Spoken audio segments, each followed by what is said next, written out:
When I was very little, me and my brother, we were very angry kids. And we didn't have my mother because she was going in and out of jail, and we didn't know who our father was. It was devastating. I mean, it was very bad, and it was just us trying to survive. I mean, every day trying to figure out how we was going to get food on the table, how we was going to keep the light on, how we was going to take showers. The crazy part of it is we had to do things that we didn't want to do as people, but we just had to in order to survive.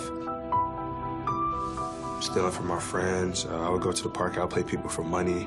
My brother was selling clothes, and at that age, I don't think no kid should go through that, but it was just unfortunate that we had to go through that situation. I was at the age of 10 when I first met my father. It was a very emotional time for me. Once my dad got me and my brother and brought us to Connecticut, it was very hard. The transition from Virginia, being on our own, to actually having a support system, actually having a home, someone who's cared for you. It was kind of difficult for us because we're not used to that. But we had to respect his rules. He showed us discipline. But once we got to know who our real father was and how great he was, I mean, it became easier.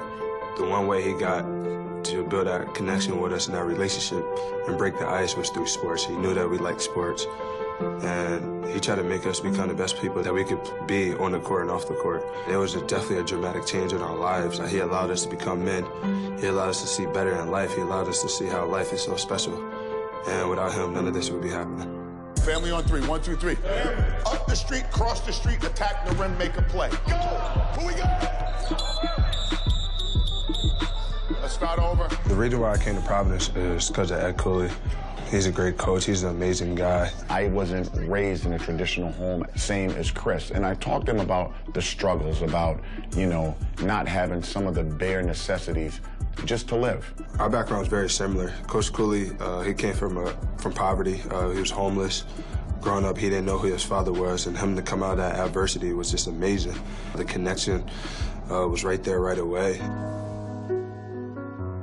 The things Kris has overcome to get to this point today, to me, is an amazing story. When Kris came in as a freshman, he had shoulder surgery, and then in his sophomore year, in an exhibition game, diving for a loose ball, someone landed on his arm, and that dislocated his shoulder, basically re-injured the same shoulder. After having had my second shoulder surgery and then going throughout the season, not being able to play on the court, halfway through the season, my mother passed away. That was devastating for me. I felt like my world was over. I didn't know if I would be able to bounce back from something so tragic like that in my life. I had a great support system from my family, my teammates, my coaching staff, but mainly my father and my brother. They're the one that kept me fighting. They're the one that kept me going and motivated me, telling me that the only way you could get out of it is just that you show everybody that you're strong and you're willing to do it. And while you're doing it, make sure you never forget your pain and your struggle, and make sure you never forget your mother. No matter what. Yeah. One time, boys. One more, boy. One more, boy. Yeah. I think he grew up that year. I think he grew up as a young man. I think he grew up as a student. I think he learned a lot about the game, and I think that set the tone of where he's at today.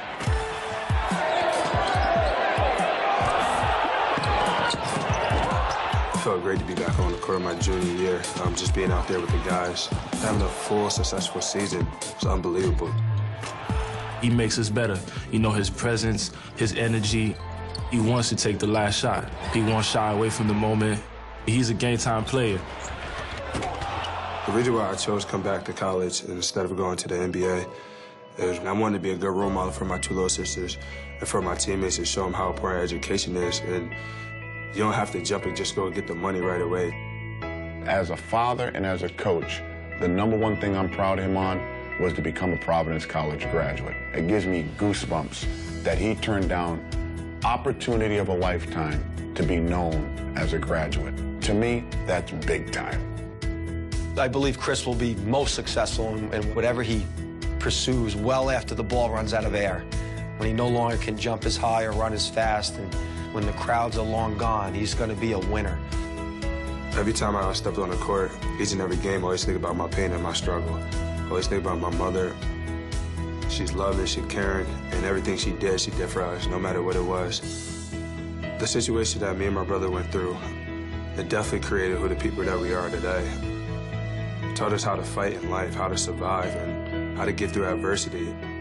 That's what made us who we are today as men.